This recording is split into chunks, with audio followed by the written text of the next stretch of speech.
Hey, get ready for another exciting adventure at your leisure, fans, because this week our friends Gina and Kevin Mortensen are taking us to a desert in bloom just in the nick of time to catch some of the spring beauty down near Ticaboo, Utah. Then we're off to San Pete County as we visit the Palisades and Yuba State Parks for a fun-filled day of riding and boating. Finally, Reestein is off on another adventure to one of the best preserved medieval cities in the world. It's all headed your way now.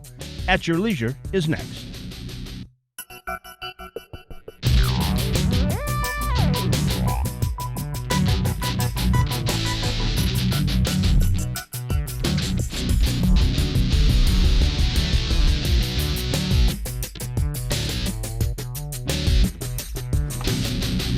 Girls, come look at this. It's gorgeous out here. This is amazing. Hello everybody, welcome to At Your Leisure. My name's Kevin Mortensen. And I'm Gina Mortensen. And we're filling in for Chad and Rhea today. We're out on the beautiful Burr Trail in central Utah. And these are our two girls, Hannah and Shelby. This morning we started our wonderful adventure out here on the Burr Trail at the Ticaboo Lodge. And there they have an adventure center. We met Captain Ray this morning and we were shown where all these beautiful wildflowers are. And what a beautiful day it is. So much better than doing laundry or yard work. This is something else. Let's go see it. Mom, let's go find those flowers. Absolutely, let's go.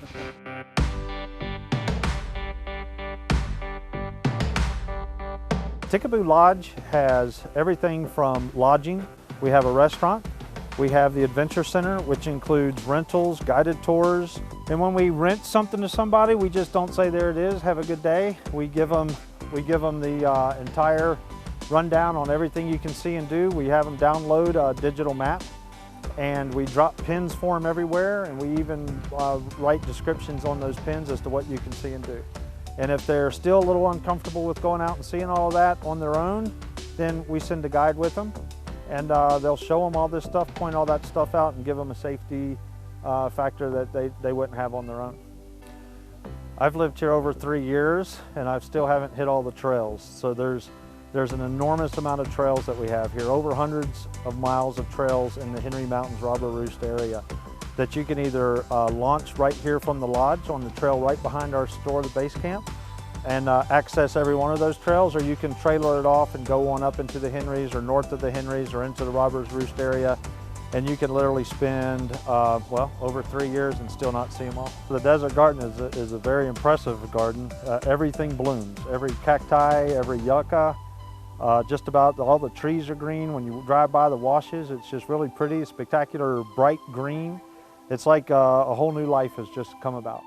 If your kids are anything like our kids, riding in the car gets old, and that's the best part about the Burr Trail. It doesn't matter where you stop, there's something to do. We found a wide spot in the road and let the kids out, and they're off doing their thing.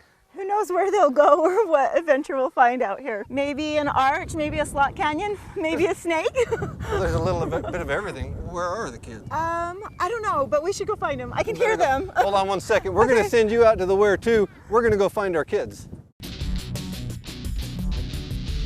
Welcome back to At Your Leisure. If you look over my shoulder, you can see that we found what we came to find. Absolutely, we found the most beautiful wildflowers I've seen all spring. It really is. It's, I guess, the only good thing about all that rain we've had. How many colors of wildflowers do you think we've seen today? You know, we've had purple, white, pink, yellow. I've even seen some orange. Let's count and find out. How many can you find? Well, the Burr Trail originally was just the switchback section that took you from the lower desert to the upper desert through the Water Pocket Fold. It was created by John Atlantic Burr to move his sheep from winter range to summer range and back and forth. And so that was the original Burr Trail itself. Then improvements were made from Boulder to that point. There were some significant improvements made in the 1950s. At that point, it was really kind of a one-lane road. Part of the road was built as development of Lake Powell. I became familiar with the road in the late 1980s when Garfield County decided it wanted to improve the road all the way from Boulder to State Highway 276. approximately 66 miles. When they developed Lake Powell, they commissioned a study. I believe it was part of Glen Canyon's National Recreation Areas Enabling legislation. The study was intended to develop an east-west route to connect the lake, and it was called the Trans-Escalante Highway. As I remember the study, it said that it would cost $9.2 million to build at that time.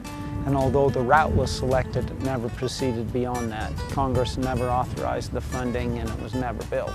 I think it provides a great opportunity for recreation. If you really wanted to be alone and have a great trip and a great ride, you could ride over the Burr Trail, that's 66 miles, and see many spectacular opportunities. Our hope has always been, since the 1980s, to have it all-weather surfaced, paved all the way across. Probably the next step is we need to contact Capitol Reef National Park and initiate those discussions. So Kevin, today we saw a lot of beautiful wildflowers. We did. And one of my favorites hiking everywhere in Sevier County is the Indian paintbrush, and I didn't see it anywhere here. I saw some very beautiful flowers, but it really surprised me. Kind of lacked a little bit of the red, but you know what?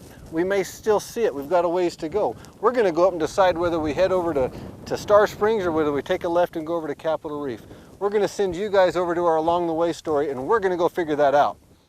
Welcome back to At Your Leisure. Can you tell which way we turned? Well, if you can't tell, we decided not to go to Capitol Reef, and instead we headed over to Star Springs. Coming around this corner, we saw this beautiful hillside of yellow flowers. After about 5 miles of purple, now we're into miles and miles and miles of just yellow hillsides, contrasted by the blue skies with the white clouds, and then that gray lunar mesa in the background. And then beyond that, the white snow-capped mountains of southern Utah. It is a beautiful sight, but right now let's find out who our contest winner is. Hey, thanks, Gina. This week's contest winner is license plate number 262539Z and was spotted a few weeks ago up at Daniel Summit Lodge. Congratulations, folks. You're the lucky winners of a $400 RIFAB gift certificate. RIFAB does the best custom metal fabrication for your rig. Check out rifab.com for more details. And it looks like you're also going to win a $100 gas and gift card to the magnificent Eagles Landing. So be sure to fill up on that real gasoline next time you're headed south on I-15. Now, let's take a look at our calendar of events. July 11th through the 13th, we'll be at the Ute Stampede Rodeo in Juab County. This is one of the best rodeos in the state. It's so much fun. They've got a carnival. It will be jam-packed with action and shows. It's going to be a great night, so come on down and we'll look for you. Next week's show looks great. It really does. I wouldn't miss it. Thanks for coming with our family today on our trip down the old Burr Trail. Even though we never did quite make the Burr Trail, we did find the flowers that we were after. If you want to find the wildflowers, check with Captain Ray at the Ticaboo Lodge at their Adventure Center. He'll keep track of when they're in bloom for you, so if you have any questions, he's the person to contact. Go talk to Captain Ray. He knows everything. Remember, there's adventure around every bend. Get out and find your own. At your leisure. Let's go find those Indian paintbrush. Let's go find them.